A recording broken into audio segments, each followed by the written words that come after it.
66% of United States residents' public water is fluoridated. It is known to have tremendous effects on bone cancer, joint problems, bone weakness, lowered estrogen and testosterone levels, and dental fluorosis, which is yellowing of the teeth and pitting in the enamel. Wouldn't it make more sense to enhance public water with vitamins which are meant to be ingested to promote overall health, rather than putting such a toxic chemical in our water with a bogus explanation that it will improve our dental health? We now know that fluoride causes more dental problems than it solves. Something doesn't seem right about this. Do you honestly believe that these companies care deeply enough for the people to spend large amounts of their own money to fluoridate public water when the people already purchase their own toothpaste? But there's a difference between toothpaste and drinking water. We don't ingest toothpaste. If you go to any hardware store and look at any rat poison product, you will only find one ingredient: sodium fluoride. It is the most toxic ionic molecule outside of potassium dichromate. Now Dannon, along with other companies, have begun fluoridating bottled water. It is becoming increasingly difficult to get away from. And the fact that fluoride is also used in many prescription antidepressants shows that it eliminates aggression and motivation in people. Fluoride, to my knowledge as a physician, has absolutely no biological benefit whatsoever. But one of the significant things is that the Russians carried out all sorts of experiments on the people living in the Gulag. One of them, of course, was to fluoridate the water. Why? You fluoridate the water, why people are not as aggressive as they ordinarily would be. In fact, what is the active ingredient in Prozac that is so widely distributed in America today? Well, it's a fluoride compound. And now, we are finding that public water nationwide is showing up with arsenic, lead, cadmium, and thermonium, which is a radioactive form of lead. Cancer, lowered sex drive, birth defects, sedation, and brain defects. Does this not sound like a wonder drug for anyone aiming to control a population? It's quite astonishing, Paul, the degree to which environmentalists have not been educated about fluoride. You know, people have an unconscious trust in their doctor or their dentist, and if you can persuade doctors and dentists that fluoride is safe and good, then you're able to reach the rest of the nation. People believe their doctors and dentists, and that was a way of promoting fluoride for Bernays. Fluoride was killing their cattle, destroying their crops. Fluoride given to rats had produced bone cancer and liver cancer, and that those results had been doctored to make it look as though fluoride hadn't caused as much cancer. The pattern that we saw, it typically is what we see with other neurotoxic agents that are well known to cause a hypoactivity or a memory problem or an IQ problem. When I first presented the results of these studies, one of the individuals sitting and listening to the results, he says, "Do you have any idea what you're saying?" And he says, "You're telling us that we're reducing the IQ of children." And basically I said, yes.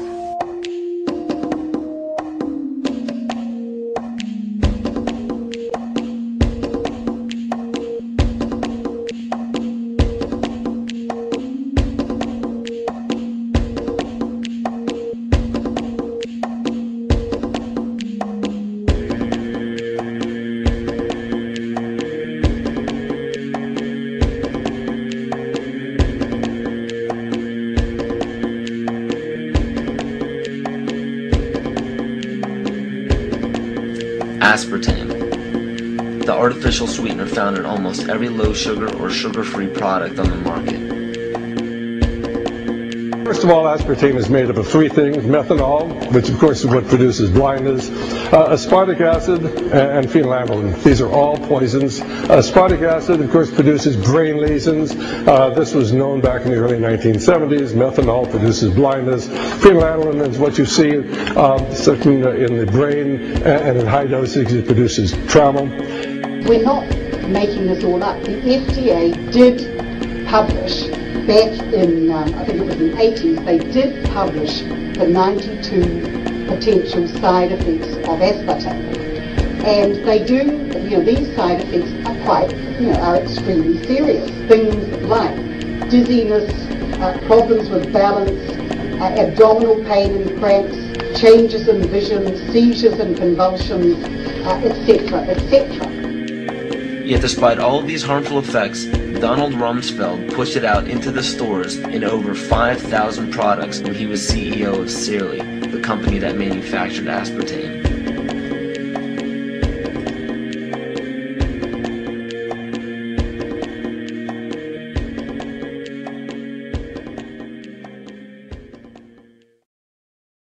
The sustainable goal is the elimination of the middle class.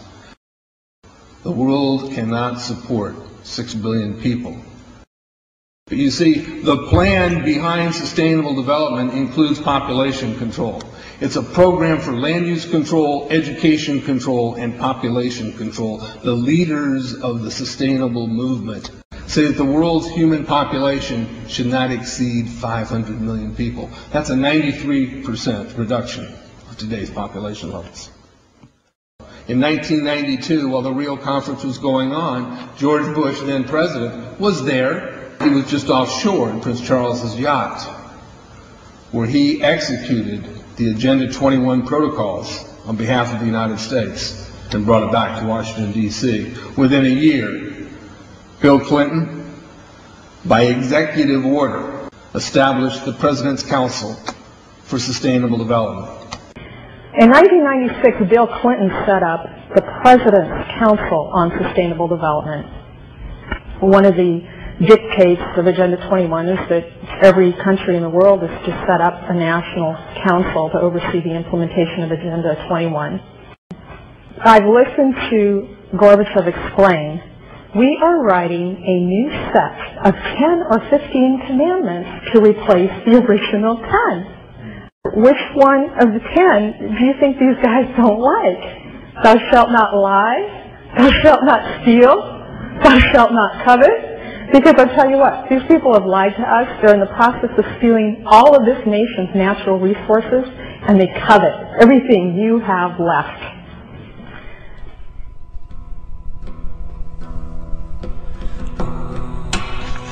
To explain the map, the red are areas that are to be off limits to human beings. If you live there, you won't. The yellow areas are the areas for major control of all human activity. If you live there, you won't. The black dots are the smart growth zones. That's where human beings are to be stacked and packed in small living units along rail tracks. The Smart Growth Program ultimately has jobs assigned and children cared for by the state.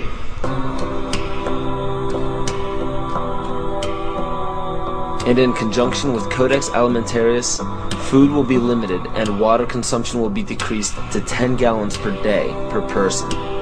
That is over a 90% reduction in people's average daily water consumption. And along with shortages of food and water, the food we will be provided with will be genetically manipulated and nutrient deficient. Genetic manipulation of food causes complications in metabolizing and utilizing food for energy. In June of 2003, scientists reported that the gene sequence of the inserted genes into crops had actually changed their order. They had re-scrambled. So the genetic inserts are not stable. Another laboratory confirmed this and found that it had changed in the same varieties in different ways that they had tested. So not only is it unstable and changing, it's not even uniform in the way it's changing. This is incredibly dangerous. Nutrient deficiencies due to Codex's planned vitamin and mineral ban will cause billions of preventable diseases. Both of these will ultimately lead to billions of deaths.